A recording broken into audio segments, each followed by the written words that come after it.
la position de la femme au sein de notre société ne cesse de changer. Néanmoins, nous avons remarqué que cette évolution est souvent liée à l'émancipation des femmes face aux hommes. Quels sont les moyens que celles-ci ont trouvés pour obtenir cette liberté? Faut-il se comporter comme un homme pour être reconnu en tant que femme? Subsiste-t-il encore des inégalités entre les hommes et les femmes à notre époque et dans nos sociétés occidentales? Difficile de répondre. Commençons par l'essentiel. Dis, c'est quoi la différence entre un homme et une femme? Les filles, elles ont les cheveux longs et elles aiment le rose, et les garçons, ils ont les cheveux courts et ils aiment le bleu. C'est un tout petit peu plus compliqué que ça. L'anatomie mise à part, quels critères définissent mieux un homme d'une femme? Le genre. C'est lui qui classe de manière binaire ce que la société qualifie de féminin ou de masculin. Je suis perdue.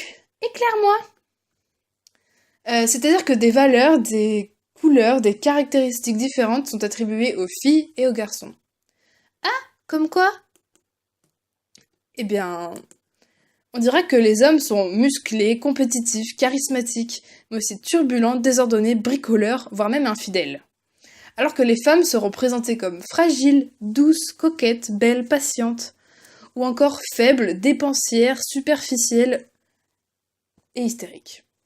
En gros, si tu veux être acceptée dans la société en tant que femme, il te faudra dépenser une fortune en maquillage et être ainsi belle, ne pas être capable de porter un pack de lait, t'évanouir de tristesse à l'annonce du divorce de Brad et Angelina, parce que là, on est tous d'accord pour dire que c'était le couple d'Hollywood qui a inspiré le monde entier. Il te faudra aussi sourire en attendant que ton pote finisse de te crier dessus alors que toi tu es en plein suicide intérieur et que tu n'attends qu'une chose, c'est d'aller pleurer chez toi en mangeant de la glace, parce que oui, t'es une petite chose fragile. Oh là là, mais ça donne pas envie d'être une fille tout ça. Ça me donne envie d'être un garçon. Ah, mais ce système s'applique aussi aux garçons. Celui qui ne tape pas dans un ballon, ne rit pas bêtement en cours d'éducation sexuelle, ne monte pas un meuble en kit une fois tous les 3 ans, évidemment en se chronométrant, sinon c'est pas drôle et ça sert à rien, nous sommes bien d'accord, ne peut clairement pas être dit homme. Oui, enfin, tout ça a l'air plus sympa que les filles. Tu as bien raison. La compétitivité des hommes est telle qu'ils souhaitent être les meilleurs en tout, même dans les domaines dits féminins. Par exemple, quand on pense cuisine, Cyrilniac apparaît très vite dans notre esprit, alors que d'autres femmes comme Anne-Sophie Pic, Adeline Grattard ou encore Marie Rougier, toutes chefs étoilées, sont beaucoup moins visibles du grand public. Bizarre. Et ces différences entre hommes et femmes ne seraient-elles pas engendrées par le genre, source de discrimination à l'égard des femmes? C'est quoi une discrimination? Eh bien, c'est quand une personne ou un groupe de personnes est traité différemment et de manière moins favorable qu'une autre personne, groupe de personnes dans un contexte similaire. Elles peuvent être directes, elles sont évidentes, énormes, qu'on ne peut les louper tant elles sont visibles dans les faits.